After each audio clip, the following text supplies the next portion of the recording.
Horrid Henry's thank you letter.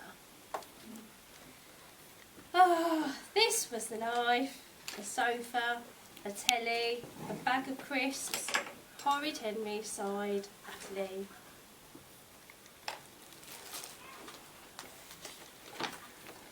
Henry, shouted Mum from the kitchen, are you watching TV? Henry blocked his ears. Nothing was going to interrupt his new favourite TV programme, Terminator Gladiator. Answer me, Henry, shouted Mum. Have you written your Christmas thank you letters? No, bellowed Henry. Why not? Screamed Mum.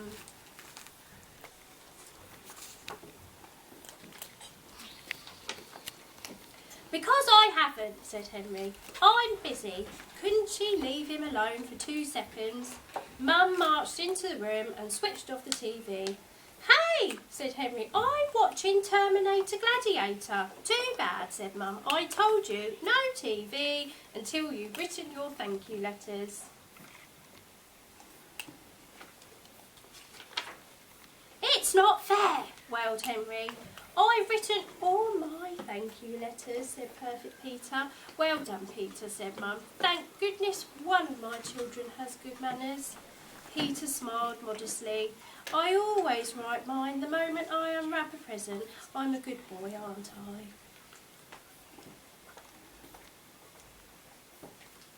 I? The best, said Mum. Oh, shut up, Peter, snarled Henry. Mum, Henry told me to shut up, said Peter. Stop being horrid, Henry. You will write Aunt Ruby, Great Aunt Greta and Grandma now. Now, moaned Henry. Can't I do it later? When's later? Said Dad.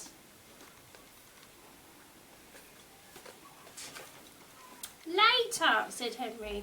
Why wouldn't they stop nagging him about those stupid letters? Chapter 2. Horrid Henry hated writing thank you letters.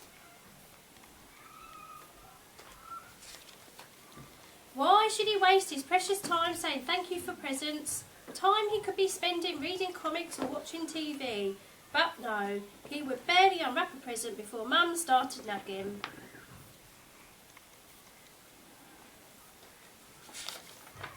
She even expected him to write to Great Aunt Greta and thank her for the baby poopy pants doll. Great Aunt Greta, for one, did not deserve a thank you letter. This year, Aunt Ruby had sent him a hideous lime green cardigan. Why should he thank her for that? True, Grandma had given him £15, which was great, but then Mum had to spoil it by making him write her a letter too.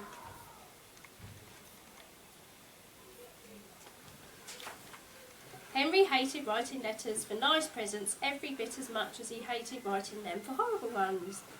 You have to write a thank you letters, said Dad. But why, said Henry. Because it's polite, said Dad. Because people have spent time and money on you, said Mum.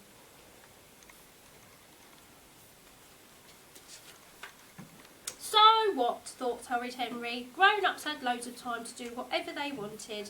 No one told them stop watching TV and write a thank you letter. Oh no, they could do it whenever they felt like it, or not even do it at all. And adults had tons of money compared to him. Why shouldn't they spend it buying him presents?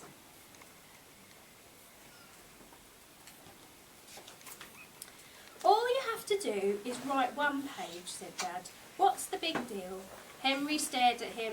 Did Dad have no idea how long it would take him to write 1 whole page? Hours and hours and hours.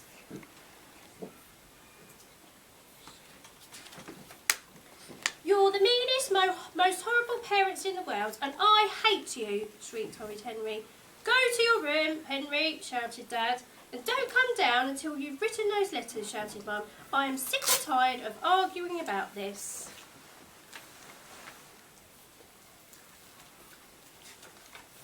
Horrid Henry stomped upstairs. Chapter 3. Well, no way was Henry writing any thank you letters.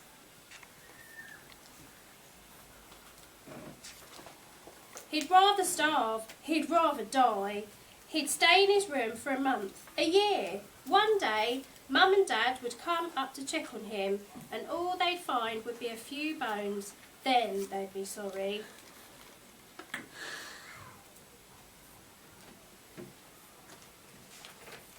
Actually, knowing them, they'd probably just moan about the mess, and then Peter would be all happy because he'd get Henry's room, and Henry's room was bigger. Well, no way would he give them the satisfaction.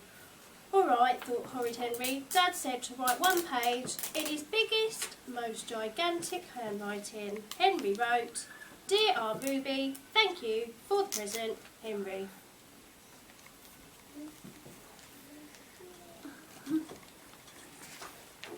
That certainly filled a whole page, thought Horrid Henry. Mum came into the room. "Have you written your letters yet?" "Yes," lied Henry. Mum glanced over his shoulder. "Henry," said Mum, "that is not a proper thank you letter." "Yes, it is," snarled Henry. "Dad said I had to write one page, so I wrote one page." "Write 5 sentences," said Mum.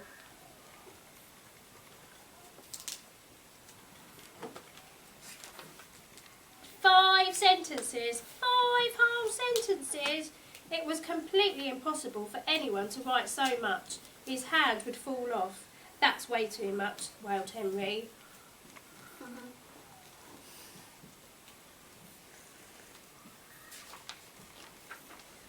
"No TV until you write your letters," said Mum, leaving the room. Chapter 4. Horrid Henry stuck out his tongue. He had the meanest, most horrible parents in the world.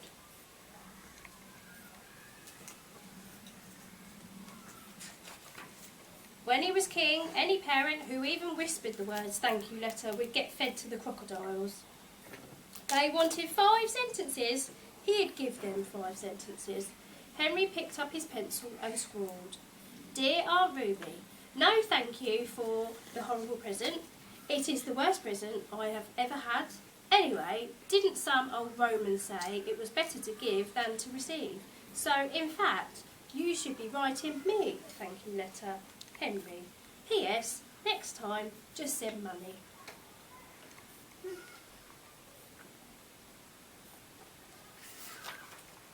There, 5 whole sentences. Perfect, perfect, thought Horrid Henry.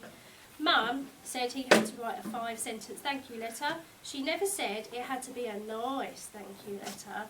Suddenly, Henry felt quite cheerful. He folded the letter and popped it in the stamped envelope Mum had given him.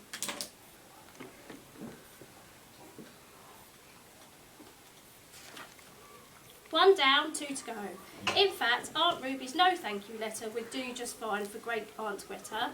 He'd just substitute Great Aunt Greta's name for Aunt Ruby's and copy the rest. Bingo! Another letter was done. Now Grandma. She had sent money, so he'd have to write something nice. "Thank you for the money, blah, blah, blah. Best present I've ever received, blah, blah, blah. Next year, send more money. £15 isn't very much. Ralph got £20 from his grandma, blah, blah, blah."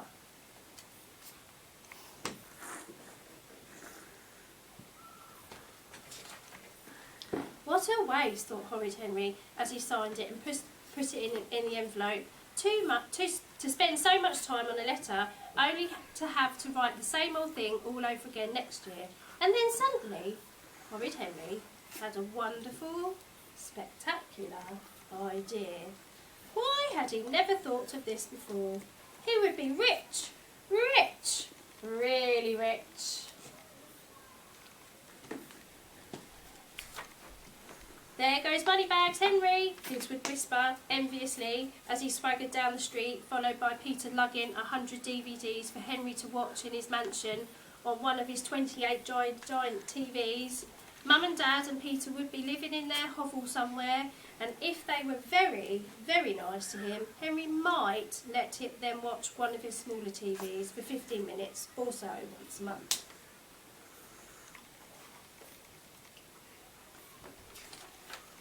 Henry was going to start a business guaranteed to make him rich. Chapter 5. Step right up, said Horrid Henry. He was wearing a sign saying, "Henry's thank you letters, personal letters, written just for you."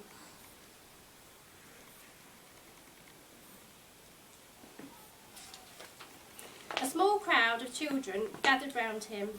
"I'll write all your thank you letters for you," said Henry. "All you have to do is to give me a stamped addressed envelope and tell me what present you got. I'll do the rest." "How much for a thank you letter?" asked Kung Fu Kate. £1, said Henry. "No way," said Greasy Graham. 99p, said Henry. "Forget it," said Lazy Linda.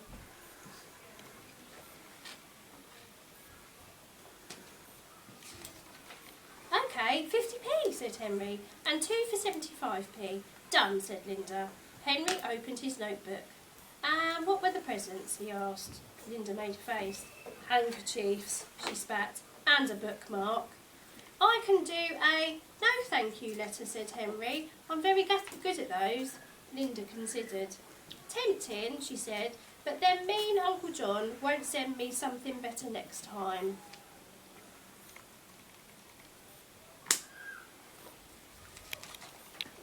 Business was brisk.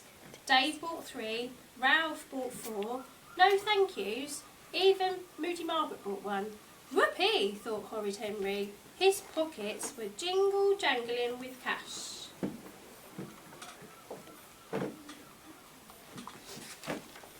Now, all he had to do was write 17 letters. Henry tried not to think about that. Chapter 6. The moment he got home from school, Henry went straight to his room. Right to work, thought Henry. His heart sank as he looked at the blank pages. All those letters. He would be here for weeks. Why had he ever set up a letter writing business? But then, Horrid Henry thought, true, he'd promised a personal letter, but how would Linda's aunt ever find out that Margaret's granny had received the same one? She wouldn't.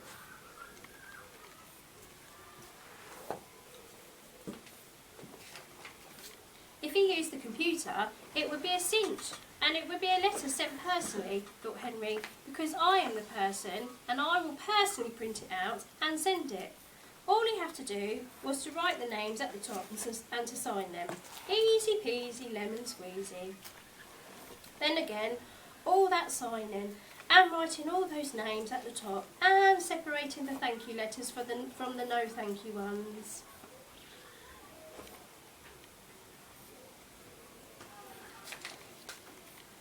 Maybe there was a better way. Horrid Henry sat down at the computer and typed, "Dear Sir or Madam." That should cover everyone, thought Henry, and I won't have to write anyone's name. Then it said, "Thank you or no thank you for the A, wonderful, B, horrible, C, disgusting present." Then it said, "I really loved / hated it. In fact, it is the best present / worst present I have ever received." Then it said, "I played with it / broke it / ate it / spent it / threw it in the bin straight away. Next time, just send lots of money, best wishes / worst wishes."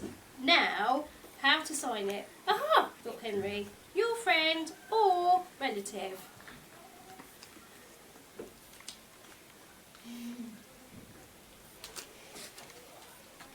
Perfect, thought Horrid Henry. Sir or Madam knows whether they deserve a thank you or a no thank you letter. Let them do some work for a change and tick the correct answers. Print, print, print. Out spewed 17 letters from the printer.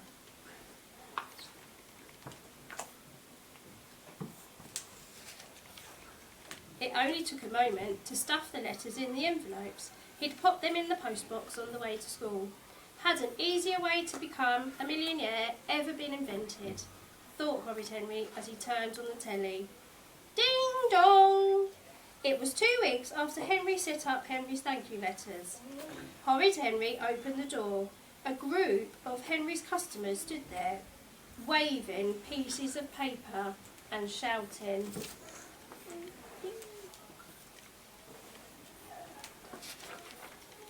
My granny sent the letter back, and now I can't watch TV for a week, wailed Moody Margaret.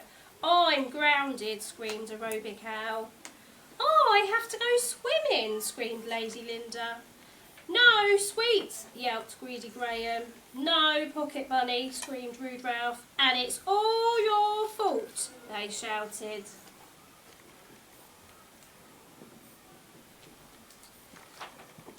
Horrid Henry glared at his angry customers.